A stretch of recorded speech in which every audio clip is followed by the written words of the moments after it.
നിങ്ങൾ നോക്കൂ, നിങ്ങളുടെ സർവായുധങ്ങളും ഉപയോഗിച്ച് പിടിച്ചുകൊണ്ടുപോകാൻ ശ്രമിച്ച ആളുകളുണ്ടല്ലോ, അതെ, അവരെ ഞങ്ങൾ കൊണ്ടുവരികയാണ്. നിങ്ങൾ തകർത്ത ഈ കെട്ടിടങ്ങൾക്കിടയിൽ നിന്ന് അവർ പൊങ്ങി വരികയാണ്.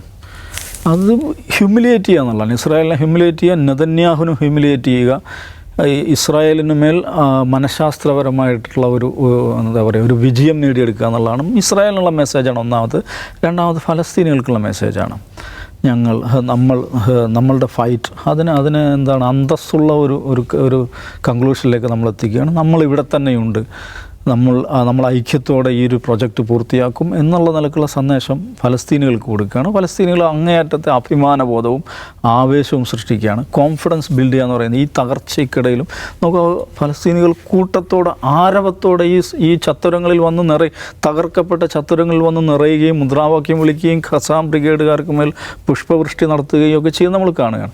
നമുക്ക് ഒരു വശത്ത് ഇവിടെ ഈ ബന്ദി കൈമാറ്റം ആഘോഷമായിട്ട് നടക്കുമ്പോൾ മറുവശത്ത് ഇപ്പോൾ 3 ബന്ദികളെ കൈമാറുമ്പോൾ 100 ഫലസ്തീനി തടവുകാർ പുറത്തേക്ക് വരുന്നുണ്ട്. ഈ 100 ഫലസ്തീനി തടവുകാർ എന്ന് പറയുന്നത് ഇസ്രായേൽ 3, 4, 5 ഒക്കെ ജീവപര്യന്തം തടവ് ശിക്ഷ വിധിച്ച, അവരുടെ ഭാഷയിൽ പറഞ്ഞാൽ മഹാഭീകരന്മാരാണ്. 200, 300 വർഷമൊക്കെ ജയിലിൽ കിടന്ന് മരിക്കാൻ ബാധ്യസ്ഥരായ ആളുകളാണ്. ഇസ്രായേലിനെ സംബന്ധിച്ചിടത്തോളം ഏറ്റവും അപകടകാരികളായിട്ടുള്ള ആളുകളാണ്. അവർ പുറത്തേക്ക് വരികയെന്ന് മാത്രമല്ല, അവർ ആഘോഷപൂർവ്വം സ്വീകരിക്കുകയാണ്. വലിയ ആഘോഷമായിട്ടാണ് അവർ സ്വീകരിക്കുന്നത്. ഇന്നലെ ഇസ്രായേൽ ഔദ്യോഗികമായിട്ട് പ്രസ്താവന ഇറക്കിയില്ലേ, ആഘോഷം പാടില്ല, ഇവരെ സ്വീകരിക്കാൻ ആഘോഷം പാടില്ല എന്നവർക്ക് പ്രസ്താവന ഇറക്കേണ്ടി വന്നു. എന്നിട്ട് ഈ ബസ് പോകുന്ന വഴിയെ കാത്തിരുന്ന് കൈവീശാനൊക്കെ കാത്തിരുന്ന ആളുകൾക്ക് നേരെ ഇസ്രായേൽ സേന വെടിവെച്ച അനുഭവങ്ങളുണ്ടായി. അപ്പം ഈ റാമല്ലയിലും ജനിലും വെസ്റ്റ് ബാങ്കിലും നഗരങ്ങളിൽ നടക്കുന്ന ആഘോഷം നോക്കൂ. രണ്ട് വശത്തും വലിയ ആഘോഷം നടക്കുകയാണ്.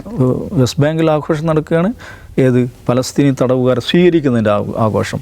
ഗസയിൽ ആഘോഷം നടക്കുകയാണ്, ഇസ്രായേലി ബന്ദികളെ പറഞ്ഞയക്കുന്നതിൻ്റെ ആഘോഷം. ഇത് സൃഷ്ടിക്കുന്ന മാനസികമായ ഒരു വലിയ ഒരു സൈക്കോളജിക്കൽ ഇമ്പാക്റ്റ് ഉണ്ട്. അത് ഇസ്രായേലിനുണ്ടാക്കുന്ന ആഘാതമുണ്ട്. മൂന്നാമത്തെ ഒരു കാര്യം എന്ന് വെച്ചിട്ടുണ്ടെങ്കിൽ, ഇത് ഹമാസ് ഈ സന്ദേശം കൊടുക്കാൻ ഉദ്ദേശിക്കുന്നത് അറബ് രാഷ്ട്രത്തലവന്മാർക്കാണെന്നുള്ളതാണ്. നോക്കൂ, നിങ്ങൾ ഇത്രയും കാലം കൈകെട്ടി നിന്നതല്ലേ, നിങ്ങൾ കൈകെട്ടി നിന്നവർ നിങ്ങളുടെ കൂട്ടത്തിലുണ്ട്, പിറകിലൂടെ ഇസ്രായേലിനെ സഹായിച്ചവർ നിങ്ങളുടെ കൂട്ടത്തിലുണ്ട്. നോക്കൂ, ഇങ്ങോട്ട് നോക്കൂ, ഞങ്ങൾ എന്ത് അഭിമാനത്തോടെയാണ്, എന്ത് ആത്മവിശ്വാസത്തോടെയാണ്, എന്ത് നിശ്ചയദാർഢ്യത്തോടെയാണ് ഈ പ്രശ്നത്തെ നേരിട്ടത്. അത് ഏത് കൺക്ലൂഷനിലാണ്, എങ്ങനെയാണ് അതിൻ്റെ ഒരു പരിസമാപ്തിയിലേക്ക് പോകുന്നത്, നിങ്ങൾ നോക്കൂ. നിങ്ങൾ ഞങ്ങളെ പിറകിൽ നിന്ന് കുത്താനാണ് ശ്രമിക്കുന്നതെങ്കിൽ അതും വിജയിക്കാൻ പോകുന്നില്ല എന്ന സന്ദേശം അറബ് ഭരണാധികാരികൾക്ക് നൽകുക മാത്രമല്ല, അറബ് ജനതയ്ക്ക് അവരുടെ ഫലസ്തീനെ സ്നേഹിക്കുന്നവരാണ് അറബ് ജനത 99%. അറബ് ഭരണകൂടത്തിന് വ്യത്യസ്തമായ നിലപാടാണ് അറബ് ജനതയ്ക്കുള്ളത്. അവർക്കും ഒരു സന്ദേശം കൊടുക്കുകയാണ് ഹമാസ് ചെയ്യുന്നത്. നോക്കൂ, ഞങ്ങളിത് ഇങ്ങനെ കൊണ്ടുപോവുകയാണ്. അപ്പോൾ ഇത് നമ്മളൊരു 3 ബന്ദികളെ കൈമാറുക എന്ന് പറയുന്ന ഒരു ചെറിയ സംഗതി മാത്രമല്ല നടക്കുന്നത്. അതിർത്തികളെ ഭേദിക്കുന്ന വലിയൊരു ഒരു സൈക്കോളജിക്കൽ കമ്മ്യൂണിക്കേഷനാണ് ഇതിലൂടെ സംഭവിക്കുന്നത്. അപ്പോൾ അത് ഇസ്രായേലിനകത്ത്, ഫലസ്തീനകത്ത്, അറബ് ലോകത്ത് വലിയ രീതിയിലുള്ള പ്രതികരണം ഉണ്ടാക്കും.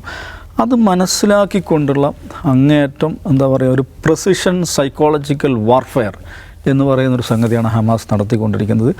അതിനിടയിൽ അതും കൂടെ നമ്മൾ ശ്രദ്ധിക്കണം. അബൂ ഉബൈദക്ക് വേണമെങ്കിൽ ദൈഫിൻ്റെ മരണം കുറച്ച് ദിവസം മുമ്പ് പ്രഖ്യാപിക്കാമായിരുന്നു. പക്ഷേ ഈ ഒരു എക്സ്റ്റസിയുടെ അത്യുത്സാഹത്തിൻ്റെ സന്ദർഭത്തിലാണ് ഇതും കൂടെ പ്രഖ്യാപിക്കുന്നത്. അതും ഈ പറയുന്ന ഒരു മനഃശാസ്ത്രപരമായൊരു സമീപനത്തിൻ്റെ ഭാഗമാണ്. നമുക്ക് പലപ്പോഴും വിചിത്രമെന്ന് പോകുന്ന രീതിയിലാണ്, വിചിത്രമായ ഒരു കമ്മ്യൂണിക്കേഷൻ മെത്തഡോളജിയാണ് ഹമാസ് സ്വീകരിക്കുന്നതാണ് എനിക്ക് തോന്നുന്നത്.